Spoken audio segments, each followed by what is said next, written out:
Okay, so here's my grid world. Over here on the left, it's running.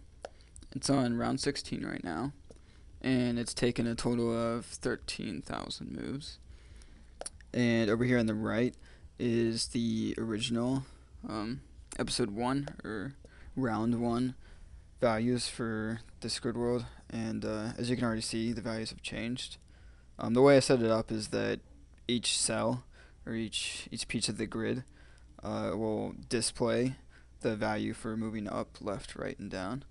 And each open square that doesn't have any reward is going to be uh, it's going to return negative zero point 0.1. Um, the reward is going to return positive 100, I think. And these walls are returning, I think, negative zero point 0.5. So as you can already see, there's been some improvement, like around these walls in particular. Uh, Before it was about zero point 0.3 for walking into the wall, and now the value is zero point 0.01, zero point 0.01, 0.16, 0.04. So a couple of these have gone down. So it's already learning some, but I anticipate that it'll take a while before it has the entire map memorized and can be lined straight to the reward. Um, yeah, so let's look at my code. Alright, so for this project I decided to go ahead and try using a GUI for the first time. The one I chose might not have been the best because if I try to make it go any faster, collisions will happen and it'll fly off the screen or something. Um, but I used Phaser.io, which is a JavaScript library for all the physics. And what I did after initializing all my variables, here we go. I have a square variable for every single piece of the grid, and like I already said, it contains a left, right, top, bottom value.